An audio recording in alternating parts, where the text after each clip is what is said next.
Di sini ini dari sudut pandang tentunya ilmu artificial intelligence tidak akan bisa berdiri begitu saja tanpa ilmu lainnya. Ya ini jadi saya melihat point of view ini dari setelah banyak melakukan approach dan survei dan kerjasama dengan para pelakunya ya.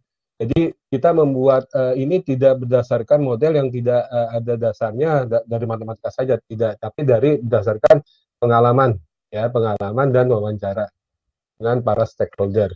Nah, pertama yang harus kita perhatikan adalah dari sisi investor dan sisi issuer ya. Investor artinya yang beli sukuk, issuer yang mengeluarkan sukuk ya. Nah, latar belakang masalahnya adalah share sukuk korporasi di Indonesia ini masih lebih rendah ya, kurang lebih ya kurang dari 10% dari total pasar sukuk domestik. Nah, potensinya sebenarnya besar sekali, namun pemahaman publik ini masih rendah. Ada kendala penerbitan, misalnya infrastruktur sistemnya, SPV-nya, untuk sarana penerbitan sukuk, biaya penerbitannya, supporting parties dan lain itu dirasa masih kurang. Juga suku korporasi dinilai kurang liquid karena jarangnya itu, dan karena itu mengakibatkan perilaku hard to maturity. Jadi jarang untuk ditransaksikan ya. Kemudian suku korporasi, terutama swasta, kurang diminati ketimbang SBSN ya. Ya ini kita lihat bahwa yang namanya kredibilitas ini sangat mempengaruhi ya dari masyarakat kita. Nah, upaya yang diusahakan ya antara lain dari sisi ini yang sudah dikerjakan adalah edukasi terhadap publik. Nah, di sini ada online dan offline. Nah, disinilah artificial intelligence itu seharusnya banyak bisa membantu, terutama di dalam bidang big data. Dan ini juga pendalaman pasar pengasaria, jumlah instrumen perlu diperbanyak ya. Jumlah dan frekuensi transaksi harus tinggi ya, harus tinggi. Volumenya harus besar. Infrastruktur dan regulasinya ini harus semakin suportif. Kemudian kita harus mengembangkan juga pasar sukuk ya, risk mitigation perception-nya. Jadi ini banyak melibatkan stakeholder ya, terutama regulator dan issuer dan jadi investor. Kemudian kita perlu juga untuk mendorong keterlibatan dari regulator, ulama, pelaku pasar, bank, lembaga keuangan, dan individual. Kemudian melakukan pengembangan akad dan varian sukuk. Nah, dari sisi investor itu yang diutamakan adalah likuiditas, ya. Investor itu yang rasional perlu capital gain dan imbal hasil yang baik. Ya, kalau kita pakai teori Markowitz kan, kalau ada return yang sama dengan resiko yang lebih rendah, maka yang akan dipilih adalah return resiko tadi yang lebih rendah. Jadi kalau dengan demikian ya pastilah SBSN rule ya di dunia obligasi gitu, di dunia sukuk, karena ya itu tadi dengan tingkat pengembalian bagi hasil yang lebih tinggi, resikonya juga rendah, apalagi ini dijamin ya oleh negara. Kemudian perlu rating yang dinamis nih, terutama untuk Pak Wahyu, karena suku korporasi itu berdampak ke risk weight asset ya. Jadi rating kan bisa berubah-ubah, apalagi terhadap perubahan ekonomi yang dinamis. Belum lagi kalau orangnya berubah juga sifatnya gitu kan. Nah, disitulah nanti pentingnya fungsi daripada artificial intelligence, terutama yang sifatnya regulatory teknologi dan support teknologi yang bersifat mendetek misalnya kalau terjadi fraud ya. Kemudian imbal hasil kompetitif tidak jauh sebaiknya tidak jauh dari bond dan repo rate Bank Indonesia. Kemudian underlying project asetnya visible dan reliable, bertenor pendek sehingga velocity of money tinggi. Ini maunya investor nih, umumnya seperti ini, sehingga tidak tidak banyak dari issuer yang bisa memenuhi persyaratan seperti ini. Sedangkan maunya daripada issuer, ya, underlying asetnya tersedia dan executable, juga visible. Kalau bisa, proyek yang diadakan itu memang atas permintaan investor. Makanya proyek-proyek pemerintah ini laku keras gitu kan, karena tadi dijamin investor mau nih nanganin ini. Itu biasanya apa ini membuat sukuk swasta jadi kurang menarik. Issuer juga ingin punya rating yang baik. Kemudian strukturnya mudah, tidak berbelit-belit. Proses penerbitan pengelolaan dana hasil akhir dapat dilakukan investor dengan SDM, teknologi, infrastruktur, dan biaya yang layak. Nah, ini bagian-bagian yang seperti ini, yang terakhir, ini seharusnya bisa dilakukan oleh artificial intelligence, karena dia bisa bisa membantu ini semua selama dalam koridor legal yang diperbolehkan. Nah, untuk itu artificial intelligence harus bisa mendukung pertama sinkretisasi atau modeling instrumen keuangan dengan crowdfunding, Islamic akad base sukuk, wakaf base sukuk, ya. Ini jadi berbagai macam akad, ya, ijarah dan sebagainya yang sifatnya dinamis. Kemudian untuk hukum kan ada berbagai macam mazhab gitu ya di dalam agama Islam. Nah, di sini agar ini bisa bisa kalau ada dispute di mana saja bisa diselesaikan, maka ini menurut Pak Popo Santoso ya dalam ini hukum online ini bisa dimitigasi dengan hukum pidana konvensional gitu ya. Karena ini dari sisi syariahnya tidak selaras lah. Karena yang sifatnya seperti hudud dan sebagainya yang itu hanya sedikit dibanding hukum-hukum yang lainnya. Untuk jauhnya nanti bisa dilihat di sini ya. Jadi menurut Profesor Topo Santoso ini bisa jalan nih. Itu tentu saja untuk lebih dalamnya kita perlu melibatkan ahli hukum telematika seperti Pak Nono Makarim, Dekan Fakultas Hukum dan sebagainya. Kemudian yang seperti minggu lalu Pak Sohendra bicara bahwa harus bisa ada ini apa namanya perpetual report ya, report. Adopt dynamic change, multi corporate, multi line of business. Jadi kan menghadapi klien yang banyak, cara akunnya seperti apa ini harus benar-benar bisa didukung, standar akuntansi bisa dukung. Jadi dengan demikian orang-orang akuntan itu sangat berperan untuk untuk memitigasi permasalahan akuntansinya dan justru malah mendiktekan kepada orang-orang IT atau fintech ya bagaimana seharusnya nanti si chart of account, ledger, account payable dan sebagainya itu harus bisa untuk diambil datanya secara perpetual atau kalau ada perubahan kalau nanti masih konsolidasi itu tidak menimbulkan kesalahan-kesalahan misalnya jurnalnya menjadi tidak seimbang dan sebagainya. Justru disinilah peran daripada akuntan sangat amat diperlukan gitu ya untuk bisa mendikte. Jadi yang benar itu seperti apa gitu. Kemudian ada security issue. Tadi karena ada banyak perubahan dan sebagainya, ini harus ditangani permasalahan dari misalnya hacker yang tidak beritikat baik. Contohnya dengan blockchain. Misalnya kalau kita sudah memberikan pinjaman kepada si issuer, maka duitnya itu berupa Bitcoin, hanya bisa diuangkan untuk barang-barang dan waktu tertentu gitu. Jadi nggak bisa dibawa kabur. Itu contohnya.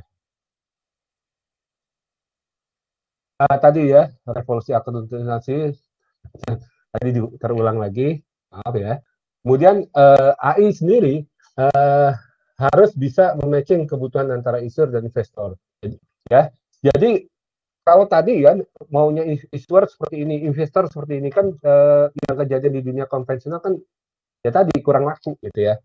Jadi kita harus mencari issuer dan investor yang pas gitu. Jadi lewat crawling data, market campaign berbasis data science dan atau artificial intelligence. Jadi AI ini kalau kebutuhan isu seperti misalnya A dan investor adalah B, maka dia harus cari yang mau A.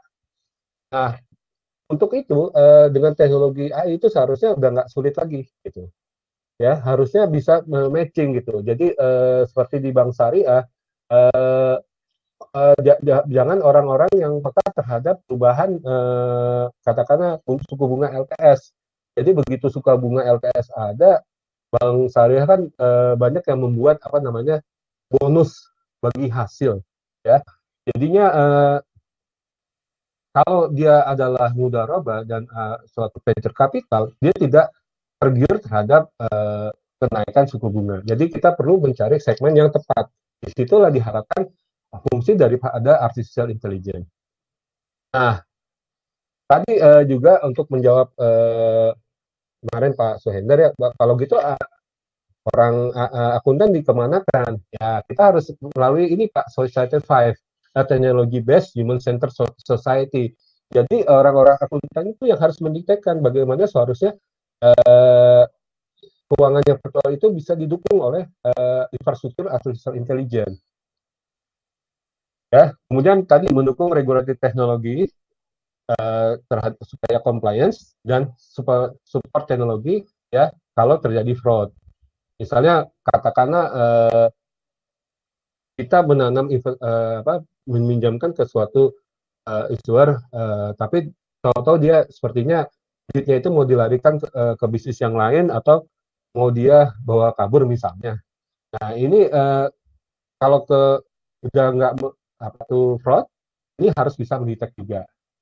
Dan yang paling penting adalah semuanya harus bisa disimulasikan lewat stress testing. Jadi kalau kita mau buat model-model aplikasi dynamic rating dan sebagainya itu harus bisa di stress testing ya. Jadi kalau model ini bagaimana dan sebagainya sebelum nanti kita tawarkan kepada klien kita.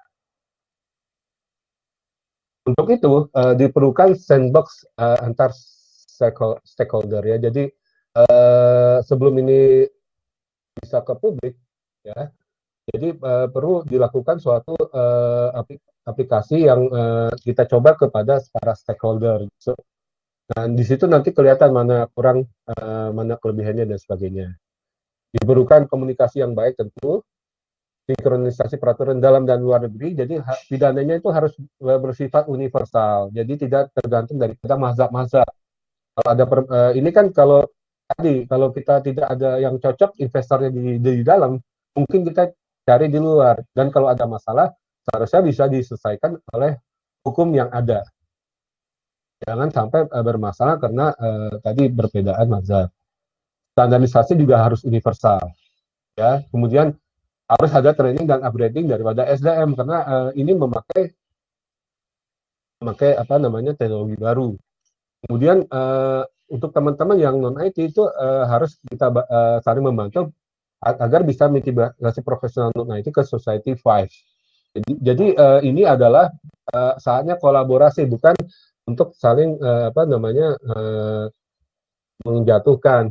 Karena ini adalah enabler, bahkan bisa dijadikan untuk mencari potensi pasar yang luas. Yang latar belakangnya adalah suku korporasi ini masih rendah dan kemudian pemahaman publik terhadap suku ini sendiri masih rendah juga. Nah, mungkin AI mengefisiensikannya sehingga masalah-masalah tersebut bisa terselesaikan. Nah, mungkin kita butuh tanggapan juga nih dari Pak Wahyu dan Pak Suhendar nih. Mungkin untuk pertama Pak Wahyu boleh untuk menanggapi Pak Wahyu. Baik, Assalamualaikum warahmatullahi wabarakatuh. Jadi tadi sudah disampaikan paparan dari Pak Hendro, sudah langsung menuju ke akar permasalahan ya. Jadi juga ditegaskan oleh Mas Sony juga bahwa permasalahan di dunia sukuk, terutama di tanah air, itu adalah pertama memang pemahaman ya. Tadi Mas Sony menyebutkan bahwa pemahaman publik itu memang belum sampai kepada tingkat di mana itu bisa diutilize dengan baik ya konsep dari sukuk ini agar bisa memberikan manfaat kepada halayak umum.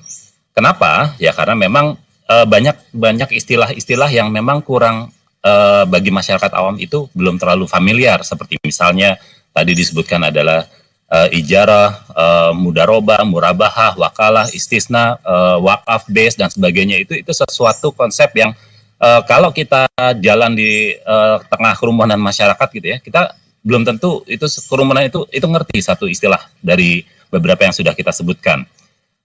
Masalah yang kedua adalah memang tadi yang disebutkan oleh Pak Hendro dengan likuiditas. Jadi kalau misalnya kita lihat bahwa yang namanya sukuk itu begitu diterbitkan, apakah itu ijaroh, apakah itu mudarobah, baik diterbitkan oleh pemerintah maupun oleh korporasi, itu pasti langsung hilang di pasaran. Kenapa? Tadi sudah disebutkan juga bahwa masalahnya adalah masalah supply. Supply-nya dari perusahaan-perusahaan tadi tidak terlalu banyak dibandingkan supply obligasi yang konvensional. Nah, itu tidak heran karena kembali ke permasalahan awal bahwa yang pertama pemahaman itu memang penting sekali. Jadi tidak heran bahwa banyak sekali perusahaan itu masih perusahaan swasta, korporasi itu masih belum memanfaatkan sukuk sebagai alternatif fasilitas pendanaan mereka karena mungkin mereka belum paham di sana. Mungkin banyak istilah-istilah atau banyak proses-proses yang masih belum mereka kenali sehingga mereka masih ragu-ragu untuk memanfaatkan sukuk. Sehingga tidak heran bahwa masih sangat sedikit sekali sukuk yang beredar di masyarakat. Begitu ada sukuk ditawarkan, ternyata itu menjadi rebutan, ya. Kenapa? Karena banyak sekali lembaga-lembaga syariah, ya, seperti misalnya Bank Syariah Mandiri, kemudian juga takaful dan sebagainya, itu memang tidak boleh membeli obligasi yang konvensional. Mereka pilihannya hanya membeli sukuk kalau misalnya butuh dokumen terkait dengan surat hutang. Nah, begitu kita berbicara lembaga syariah ini sudah cukup banyak dan kemudian masih banyak juga lembaga konvensional yang mereka sangat tertarik untuk membeli sukuk. Kenapa?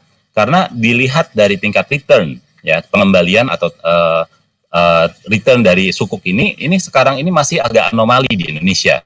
Seharusnya sukuk dibandingkan obligasi konvensional itu menawarkan tingkat return yang lebih rendah, ya, dibanding yang konvensional. Kenapa?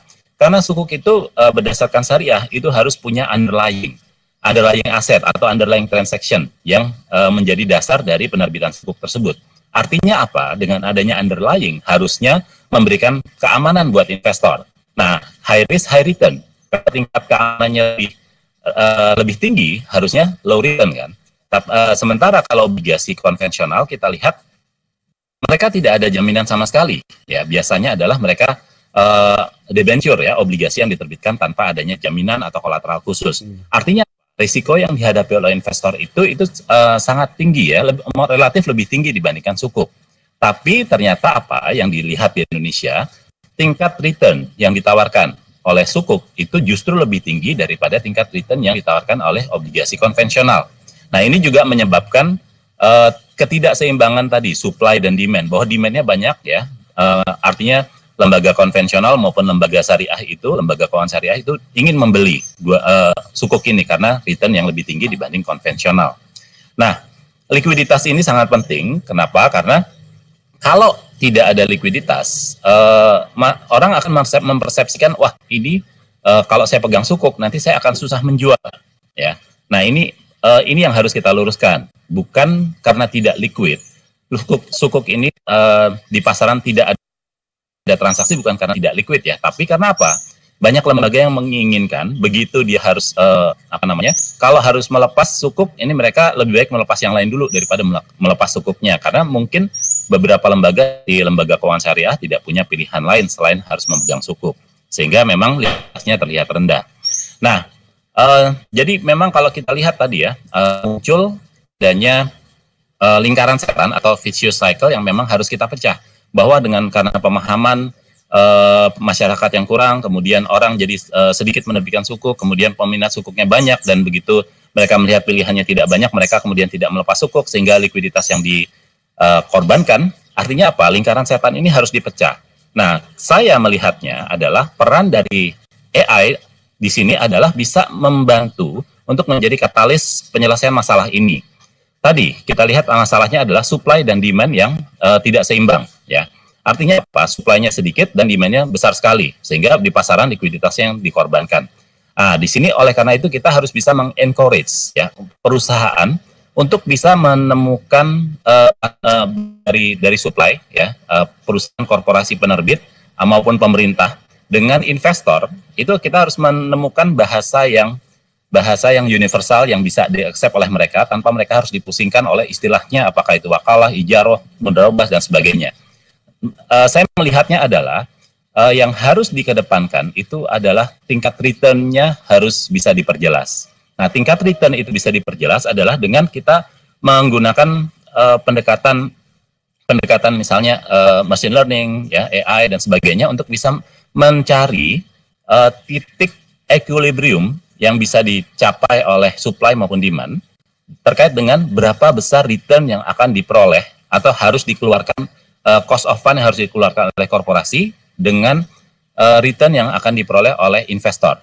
Nah, kalau misalnya mereka sudah melihat bahwa saya kalau menerbitkan ketemu dengan kupon atau setara dengan kupon ekuivalen sekian persen, kemudian juga terlihat bahwa volatilitas dari return saya juga akan lebih stabil, kemudian juga potensial kerugiannya kecil. Nah, ini bahasa yang universal yang harus bisa dikedepankan oleh rekan praktisi AI untuk bisa lebih memberikan bahasa yang universal baik bagi sisi supply, yaitu adalah perusahaan yang sangat concern dengan cost of fund, dengan juga investor yang sangat concern dengan tingkat return yang ingin mereka peroleh. Jadi AI itu bisa digunakan untuk bisa memperjelas posisi pricing dari sukuk yang akan diterbitkan. Berapa sih ini memberikan return, berapa sih ini kemudian bisa memberikan keuntungan buat investor maupun buat penerbit dari sukuk yang dimaksud tersebut. Nah, itu yang kita harapkan peran AI bisa di sana. Saya yakin dari kapabilitas yang dimiliki oleh rekan-rekan AI Indonesia, praktisi AI Indonesia itu bisa memberikan kontribusi yang bagus sekali buat pasar sukuk. Kenapa? Karena memang tadi sudah disebutkan oleh Pak Hendro, potensinya sangat besar. Mengingat kita masih banyak sekali lembaga yang masih membutuhkan pendanaan, tapi kemudian mungkin masih terkendala karena mereka melihat ada riba dan sebagainya di sana. Nah, ini kita harapkan akan bisa lebih memberdayakan ekonomi umat sehingga dapat memperbaiki ekonomi Indonesia lebih cepat di masa pandemik ini. Mungkin demikian tanggapan saya. Terima kasih. Assalamualaikum warahmatullahi wabarakatuh. Waalaikumsalam warahmatullahi wabarakatuh. Wah, baik, terima kasih untuk Pak Wahyu karena telah menanggapi. Dan kita juga